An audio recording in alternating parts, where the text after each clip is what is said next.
어제 국내 코로나19 신규 확진자가 482명 발생하면서 500명대를 보였던 전날보다는 소폭 줄었습니다. 하지만 전국적으로 크고 작은 감염이 이어지면서 재확산 우려는 커지고 있는 상황인데요. 또 현행 사회적 거리두기 단계와 5인 이상 모임 금지 조치는 2주 더 연장됩니다. 관련 내용들 전문가 모시고 자세하게 분석을 해보겠습니다. 천은미 이대 목동병원 호흡기 내과 교수 나와 계십니다. 안녕하십니까? 안녕하세요. 네. 자, 어제 코로나19 신규 확진자가 482명 발생을 했습니다. 그러니까 그 전날 500명대에 비해서는 조금 떨어지긴 했습니다만은 통상적으로 주말에 좀 검사 건수도 줄고 확진자 수도 좀 떨어지잖아요. 그런 것을 고려했을 때는 지금 만만치 않은 숫자인 것 같습니다. 오늘 확진자 발생 상황 어떻게 보셨습니까? 네, 주말 건수에 비해서 지금 거의 500 육박하는 400대거든요. 그러니까요. 기본적으로 300대 후반이었습니다. 거의 100명 가까이가 1, 2주 전보다 늘었기 때문에 분명히 확산세가 증가하고 있다는 것을 나타내고 있고요. 네. 또 수도권과 더불어서 비수도권에서도 지금 확산세가 많이 되고 있습니다. 젊은 층을 중심으로 지금 변이 바이러스가 전 세계적으로 문제가 되고 있는 거고 국내에서도 변이 바이러스가 아마 앞으로 더 증가를 할 거고 이러한 양상이 지금 지방에서 나타나는 것 같습니다.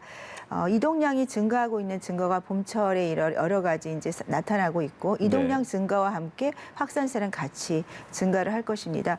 백신 접종이 시작을 했지만 백신 접종이 시작하는 경우에 더 확산세가 증가되는 사례가 해외에서도 있었고요. 네. 국내에서는 지금 1.5%이기 때문에 백신을 접종했다고 생각해서는 안 된다고 생각합니다. 네네. 지난해와 마찬가지로 방역 수칙을 철저히 지키지 않으면 올해는 변이 바이러스 같은 경우는 뭐 전파력이 60% 이상, 치사율이 2배까지 높다는 경우도 발표가 되고 있기 때문에 네. 더욱더 많은 확산세가 증가될 수 있는 위험을 갖고 있는 시기라고 생각합니다. 네. 지금 이제 날씨도 따뜻해지고 있고요. 이동량도 많아지고 말씀하신 대로 이제 접종은 사실 이제 막 시작한 단계 정도잖아요. 그러니까 계속 우리가 긴장의 끈을 놓지 말아야 될 것 같고 이달 지나서 4월 정도가 상당히 좀 위험하지 않을까 그런 전망도 조심스럽게 나오고 있는 것 같거든요. 어떻게 보십니까? 네, 지난달부터 이제 이번 달까지 200명까지 줄이겠다는 방역 당국의 목표가 있었는데요. 네. 그 목표와 반대로 지금 가고 있는 것 같습니다. 2주 전보다도 지금 100여 명 가까이 더 숫자가 올라갔고 다음 달이 되면 날씨가 더 따뜻해지기 때문에 더 많은 사람들이 모일 겁니다. 네네. 지금도 새 학기가 되고 새 직장에 출근을 하면서 소모임들이 이루어지고 있고 이러다 보니까 다중 이용시설 중심으로 많은 확산세가 나오고 있습니다. 특히 젊은 층을 중심으로 지금 확산세가 증가되고 있는 양상이 매우 좀 위험스러운 그런 상태라고 생각합니다. 네. 주요 사례들도 좀 살펴보면요. 인천 강화도의 이 폐교를 개조한 합숙소에서 생활을 하다가 지금 방문 판매 업체 종사자들 여러분들이 확진자가 지금 발생을 했습니다.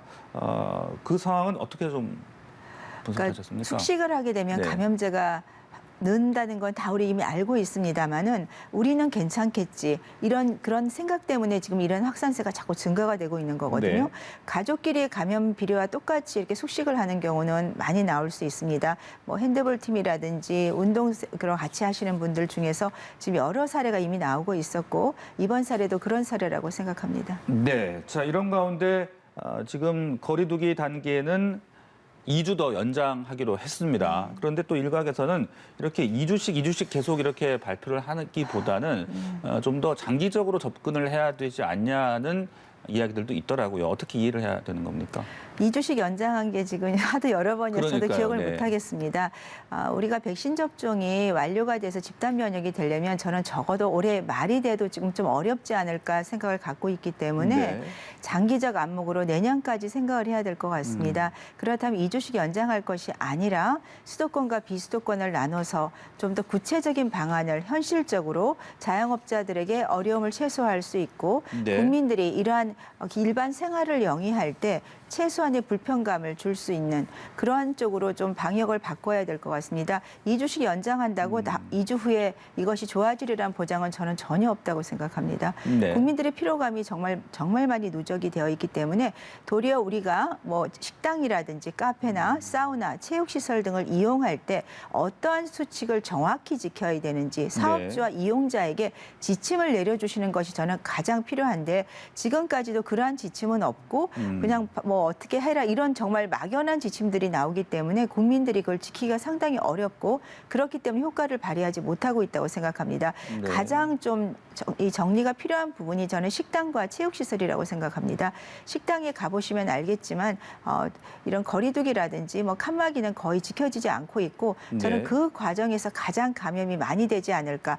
식당이나 이런 곳에서 감염이 될 때 일반인들은 본인들이 거기서 감염됐다고 생각을 못 하거든요. 그렇기 때문에 감염 경로 추적이 불가능하다고 생각합니다. 네, 방역 수칙을 좀 더 확실하게 강화를 해야 되겠다 그 말씀이신 것 같은데 이런 가운데 다중 이용 시설의 방역 수칙은 강화가 되더라고요. 음식물 섭취 할 수 없는 네. 그런 이제 스포츠 경기장 같은 곳에서요. 그런 부분들은 좀 긍정적으로 보셨습니까? 그렇습니다. 이게 식당에서 감염이 많이 되지만 일부 다중시설 이용 과정에서도 밀폐된 공간에서 음식물 섭취 시에 감염이 될 수가 있기 때문에 네. 당분간은 그런 곳에 이용할 때는 음식 섭취는 안 하는 것이 필요할 것 같습니다. 네.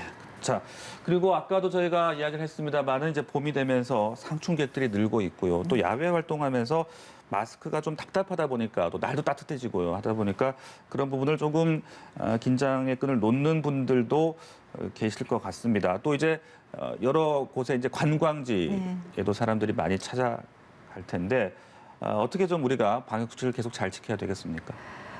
지금 특히 제주도 같은 경우가 지난해 이 시기보다 70%가 관광객이 늘었다고 합니다. 네.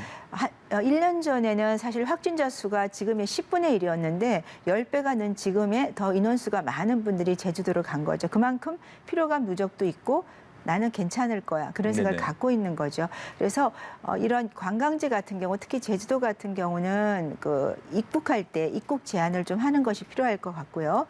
호텔의 객실도 좀 제한을 해서 들어오시는 분들을 밀도를 낮추는 것이 좀 가장 중요하다고 생각하고요. 네. 특히 마스크 착용은 관광지지만 꼭 착용을 해야 되고 만일에 위반이 발견될 때에는 가능한 한 어떤 행정 조치가 좀 꼭 필요하다고 생각합니다. 제주 공항에서는 어떤 조치들이 좀 필요합니까? 제주 공항에서 임시 선별소에서 검사를 하고 있습니다. 네, 그렇지만 40% 이상이 무증상이에요. 들어올 때 증상이 없기 때문에 검사에서 걸르지 못할 수도 있고 또 증상 발현 전에 들어오는 분도 상당히 많기 때문에 단순히 선별진료소 검사라든지 네. 입국에서 걸르는 경우는 한계가 있다고 생각합니다. 네, 무증상 얘기도 하셨고 또 감염 경로가 불분명한 확진자도 지금 계속 늘고 있지 않습니까? 그런 부분들을 우리가 계속 유의를 해야 되겠죠. 네, 맞습니다. 네. 무증상 감염이 이 코로나의 가장 감염을 전파의 가장 주 요인이 됩니다.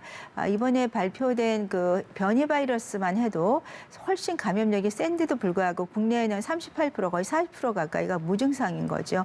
특히 젊은 층을 중심으로 무증상 감염이 퍼지고 있기 때문에 아마 이번에 확산세가 대유행이 온다면 지난번보다 저는 더 어려운 상태가 아닐까. 왜냐하면 백신 접종이 시작이 됐기 때문에 의료 네. 인력이 그쪽으로 많이 또 파견이 돼야 되는데 의료 인력에 부담이 오기 시작하면은 양쪽을 다 커버하기는 상당히 어려움이 있을 거라고 생각합니다. 네.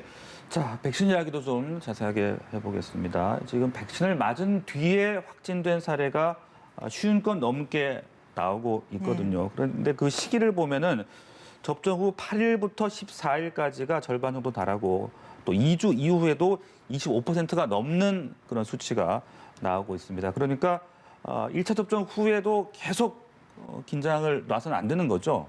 백신 종류에 따라서 예방률도 상당히 다르고요. 네.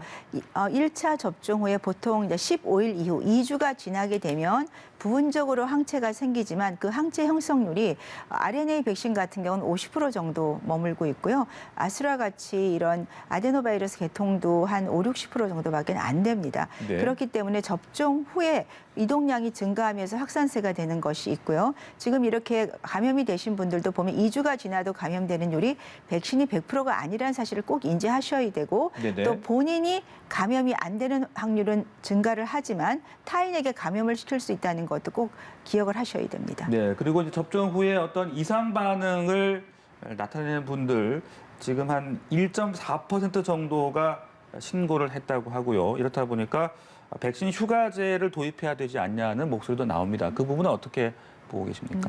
신고 1.4%는요, 응급실에 방문한 경우입니다. 대부분은 고열이 나더라도 신고가 할 수가 없습니다. 네. 그래서 그냥 기본적으로 젊은 층에는 60% 이상의 증상이 있다고 생각을 하셔야 되고, 네. 그런 문제 때문에 백신 휴가제가 지금 나온 겁니다. 그래서 젊은 층, 특히 20대에서 50대까지 일반 생활을 하시는 분들은 일반 접종이 시작되는 시기와 더불어서 보통 이 증상이 36시간 정도를 평균적으로 가기 때문에 하루 정도의 휴가를 주는 것은 도움이 된다고 생각합니다. 네, 이게 젊은 층의 경우 면역 반응이 왕성하기 때문에 그런 이상 반응도 나타나는 가능성이 높다 이렇게 보면 되는 겁니까? 네, 두 가지라고 생각합니다. 네. 젊기 때문에 면역 반응이 활발하기 때문에 더 이제 증상이 활발하게 나타나는 거고요. 두 번째는 아데노바이러스를 맞는 아스트라제네카에 주로 나타나는 반응이기 때문에 네. 아데노바이러스 노출력이 적은 젊은 층에서 더 나타난다고 생각합니다. 그렇군요. 그리고 이제 백신을 맞은 후에 사망한 사례가 지금 늘고 있습니다. 이제 20여 건 넘어섰는데요. 이 숨진 분들이 보통 8, 90대 고령층인 것으로 지금 확인이 되고 있는 가운데 또 다음 달부터는 75세 이상으로 예방접종이 시작이 되잖아요. 그렇다면 이 부분을 우리가 좀 잘 좀 유의를 해야 될 것 같은데 어떻게 생각하십니까? 지금 아스트라제네카 백신은 65세 이상의 74세까지고 이제 75세는 파이자 백신을 맞게 됩니다. 그리고 네. 조만간 일반인들도 접종을 하게 됩니다. 지금까지 나온 여러 가지 부작용 중에 우리가 가장 관심을 갖고 있는 것이 아마 아스트라제네카에 대한 부작용이라고 생각합니다. 지금 캐나다와 유럽에서는 이 아스트라제네카를 백신 접종을 하되 경고문을 라벨을 부착을 했습니다. 65세 보통 이 나타나신 그런 상황이 20세에서 63세 정도 나타났기 때문에 스웨덴이나 핀란드 같은 경우는 65세, 그리고 아이슬란드 같은 70세, 프랑스는 55세 이상만 접종을 합니다. 왜냐하면 이득이 크다는 의미는 고령자에서는 백신을 맞았을 때 중증 입원율을 낮출 수 있기 때문에 고령자 중심으로 접종을 하고, 아직까지 확실한 인과관계가 설명이 안 되지만 일부에서는 정말 치명적인 이런 파종성 혈관 내 응고라고 합니다.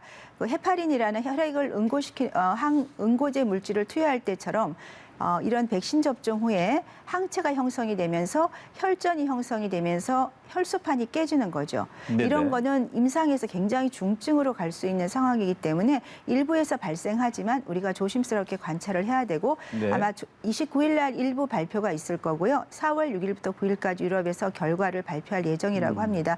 그래서 국내에서도 의료진들이 이러한 상황을 알아야지만 네. 국민들에게 어떤 증상이 생겼을 때 진료를 보라고 얘기를 할 수가 있습니다. 경고 라벨에 있는 증상은 호흡곤란이나 흉통, 그리고 복통이 생깁니다. 우리가 뇌 혈전만 생각했지만 일부 환자들에는 복막에서 혈전과 출혈이 되면서 사망한 케이스가 나왔기 때문에 이게 파종성 여러 군데 한꺼번에 혈관에 응고가 되는 현상입니다. 그래서 네. 그러한 현상에 대해서 정부가 경고에 대한 그런 거를 의료진에게 주셔야 되고, 또 이제 뇌에 생기는 경우는 눈이 흐려지거나 두통이 3일 이상 지속이 되는 경우, 이런 경우 반드시 진료를 보셔야 되고 검사를 해서 우리가 치료를 할 수가 있습니다. 일부에서는. 네. 그래서 이러한 상황에 대해서 정부가 무조건 안심해야 된다고 하면 저는 안 된다고 생각합니다. 이 사례가 노르웨이 같은 경우는 2만 5천 명 중에 한 명이 나왔습니다. 적지 않은 사례고, 네. 왜 그러면 영국은 1,100만 명이 맞았는데 5케이스가 나왔다고 하거든요. 그 이유는 영국은 고령층에 먼저 접종을 했고, 그리고 지금 다시 조사가 들어갔습니다. 이러한 자세한 상황에 대해서 어제 이제 사이언스 질환 국제 학술지 발표가 됐고요. 우리 국내에서도 식약처나 방역 당국에서 국민들이 안심을 하기 위해서는 이런 정보, 투명한 정보를 공개해주고 네. 우리가 접종을 지속하되, 이러한 위험이 있기 때문에 의료진들에게 알리고, 의료진들은 접종을 하는 국민들에게 알려서 조금이라도 이상 반응이 생기면 바로 진료를 볼 수 있게 하는 것이 저는 이런 불안감을 해소할 수 있는 네. 가장 중요한 방법이라고 네, 생각합니다. 확실하게 정보를 정확하게 알리고 또 조심해야 되고 경고할 것들은 또 경고를 하고 그렇습니다. 그런 조치들이 꼭 필요할 것 같다. 네. 이렇게 볼 수 있겠습니다. 자, 이 셀트리온의 코로나19 치료제가 유럽에서 사용될 가능성이 높아 지고 있다고 하네요. 이제 국산으로는 처음이고 세계에서 세 번째로 개발된 항체 치료제인데 유럽에서 이 한국산 치료제가 대안이 될 수 있다 이렇게 볼 수 있는 겁니까? 네, 저는 굉장히 좋은 거 국내에서도 네. 제가 2월 달에 이 항체 치료제가 나올 때 국내에서는 60세 이상이나 그다음 폐렴이 있는 18세 이상에서 사용을 하라고 했습니다. 이 항체 치료제가 미국에서 두 가지가 나왔죠. 리제네론 같은 트럼프 대통령이 접종한 경우는 4,500명 삼상에서 70% 입원율과 사망률을 낮췄고요. 그다음에 GSK가 개발하고 있는 약제는 85%의 사망률과 입원율을 낮췄습니다. 그런데 이 네. 항체 치료제는 기본적으로 세포로 침투하기 전에 막는 기전을 갖고 있기 때문에 증상 발현 일주일 전, 최소 4일 전에 접종을 해주면 대단히 큰 효과를 나타내고요. 어떤 분께서는 미라클 기적이라고 얘기를 하신 분도 네. 계십니다. 그 정도로 초기 치료하면 좋은데 우리나라는 폐렴이 생겼을 때 기저질환이 있는 60세 이렇게 접종을 하셨기 때문에 이거는 입원율을 낮추는 약제입니다. 입원한 상태에 쓰시는 게 아니기 때문에 국내에서 저는 식약처에서 다시 한번 검토를 꼭 부탁드립니다. 저희는 외래 환자나 생활치료실에 계신 분이 이 항체 치료제를 접종을 하게 되면 코로나19는 2, 3일 이상이 없다고 갑자기 중증으로 바뀝니다. 그거를 예방할 수 있고 국내에 생산이 됐고 다 무료로 제공을 받을 수가 있는 약제거든요.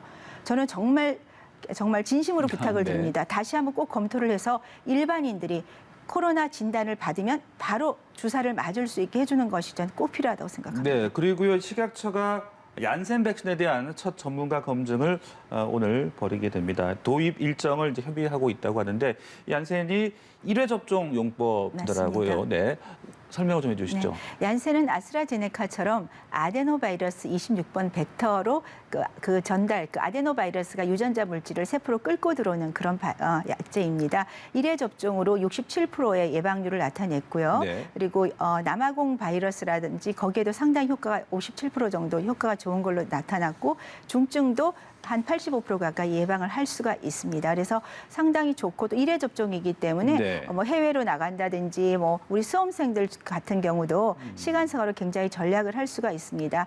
단지 좀 안타까운 것은 미국에서 자국 내에서 승인된 세 번째 백신이기 때문에 자국 내 치료를 위해서 해외에서 수출을 좀 막고 있기 때문에 국내에서도 상반기 원래 600만 명분이 계약이 됐는데 50만 명분만 지금 도입이 되기로 되어 있어서 네. 정부에서 좀 더 외교적 노력을 통해서 백신을 접종을 좀 빨리 앞당기는 것이 필요하다고 생각합니다. 네, 알겠습니다. 지금까지 코로나19 관련 여러 내용들 천은미 이대목동병원 호흡기내과 교수와 함께 자세하게 나눠봤습니다. 말씀 고맙습니다. 감사합니다.